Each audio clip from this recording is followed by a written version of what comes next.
Imagine you're an astronaut. You've drifted too close. The engines are gone. And ahead of you, invisible against the fabric of space, is the most extreme object the universe has ever produced. A place where gravity is so total, so absolute, that not even light can escape.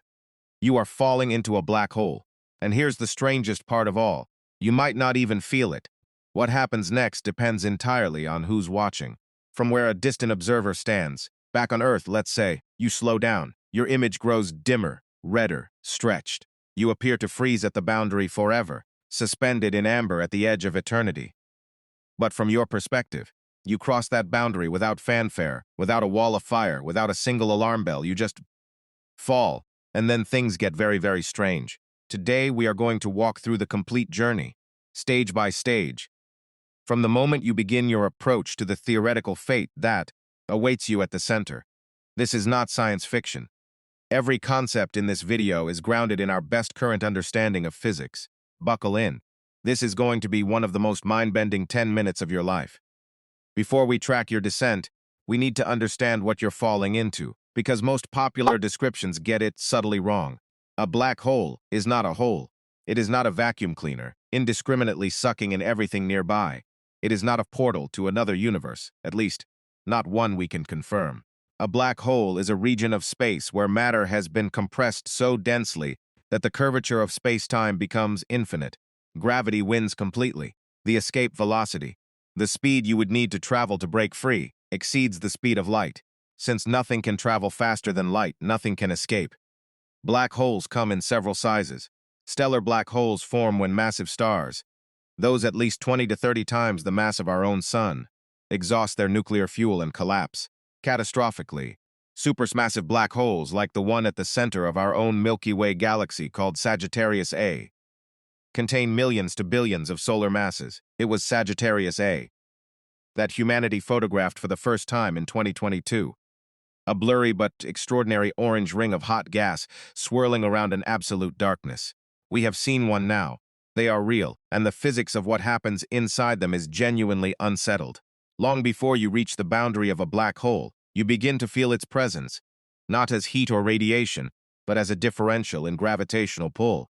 Gravity weakens with distance. This means that the gravitational pull on the side of your body closest to the black hole is stronger than the pull on the far side. This difference, this gradient, is called a tidal force. It is the same principle that makes Earth's oceans bulge toward the moon. But near a black hole, it scales to lethal extremes. For a stellar black hole, the compact kind, just a few miles across, tidal forces become fatal well before you reach the boundary. Your body would be stretched vertically and compressed horizontally in a process physicists, with characteristic understatement, call spaghettification. You would be drawn out into a thin stream of particles, like cosmic taffy. There is no surviving this for a stellar black hole. But here is the remarkable twist. For a supermassive black hole, one containing billions of solar masses, the event horizon is so enormously large that tidal forces at the boundary are actually quite gentle. You could cross the point of no return around a supermassive black hole and feel nothing unusual whatsoever. No wall of fire, no physical sensation of doom. The universe's most extreme trap, and you walk in without noticing the door. This is where Einstein's general theory of relativity produces its most philosophically dizzying result, and where the story splits into two entirely different, equally valid narratives depending on who is watching. From the distant observer's perspective, as you approach the event horizon, something extraordinary happens to your image. Light leaving your body takes longer and longer to climb out of the deepening gravitational well. You appear to slow down. Time around you seems to dilate. Your image redshifts. Light waves stretch toward the red and infrared end of the spectrum. You grow dimmer, and at the event horizon itself, you appear to freeze entirely, your last photons taking an effectively infinite time to escape. To this observer, you never actually cross. From your perspective, however, you notice no dramatic slowdown. You feel no shockwave. The laws of physics continue to operate normally around you. You cross the event horizon, and for a supermassive black hole, you might not even register the moment it happens. Your watch ticks at a normal rate. You feel your own heartbeat. The horizon to you is not a physical barrier. It is a point of causal disconnection, the moment from which no signal you send will ever reach the outside universe. Again, Both of these accounts are correct. Both describe the same event. This is not a contradiction. It is one of the most profound revelations of modern physics. Reality is observer-dependent in ways that challenge every intuition we have. You are now inside. No signal you send will reach the outside. No rescue mission can reach you. But the universe hasn't ended. The stars are still visible, distorted, warped into a ring above you as the black hole's gravity bends their light around. You can still think, still observe. You just cannot leave. Here is something counterintuitive. Inside the event horizon, space and time swap roles. In the universe outside, you can move freely through space, but you have no control over time. It always flows forward.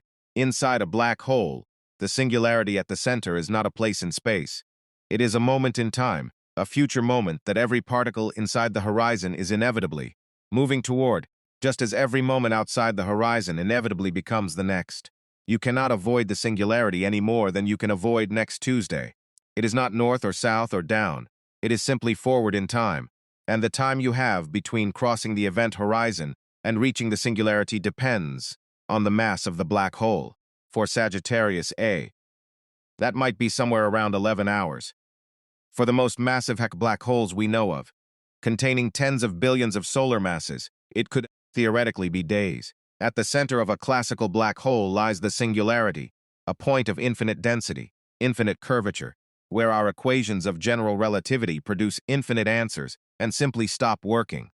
This is not a statement about the universe. It is a statement about the limits of our current physics. A singularity in mathematics means the theory has broken down, not necessarily that infinity exists in nature. Most physicists believe a complete theory of quantum gravity, a framework that successfully merges Einstein's general relativity with quantum mechanics, would resolve what actually happens at the singularity. We do not yet have that theory. String theory, loop quantum gravity, and other frameworks each offer different speculative answers. Some suggest the singularity is replaced by a quantum bounce. Some suggest an entirely different space-time structure. None has been confirmed.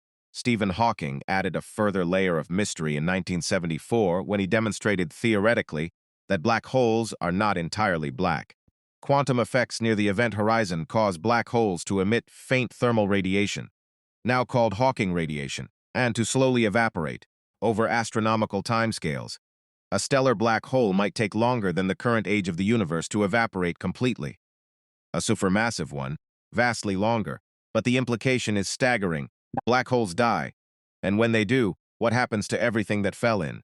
This is the information paradox, one of the most debated open problems in all of theoretical physics, and as yet unresolved. Black holes are not merely exotic curiosities at the edge of the universe. They are laboratories for the most fundamental questions physics can ask. What is the true nature of space and time? Does information survive in the universe, or can it be destroyed? What happens when gravity becomes so strong that quantum mechanics can no longer be ignored? Every galaxy we have studied closely appears to host a supermassive black hole at its center, including ours. The black hole at the heart of the Milky Way shaped the structure of the galaxy you live in. The stellar black holes scattered through space are the remnants of stars that lived and died billions of years before the sun was born. These objects are not anomalies. They are a fundamental part of how the universe organizes itself across cosmic time. Understanding them is not an academic exercise. It is understanding the architecture of everything.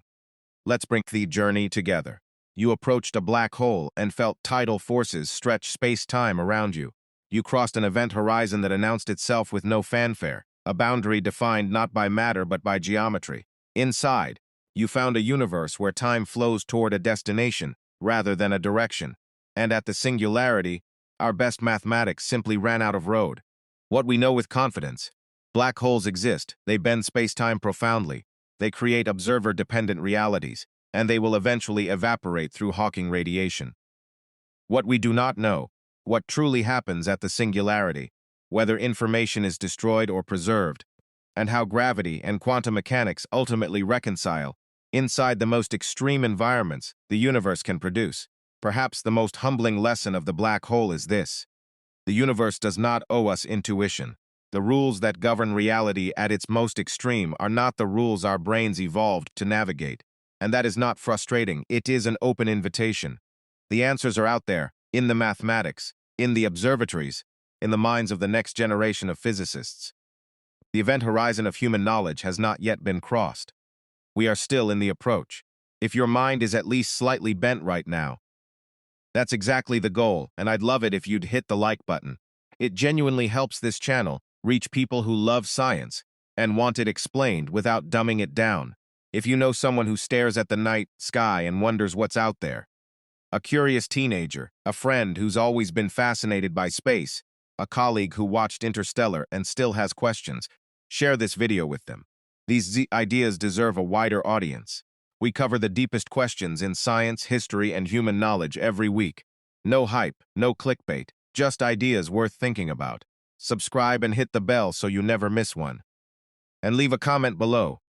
If you could know one thing about what happens inside a black hole, what would it be? I read every reply, and I'll see you in the next video.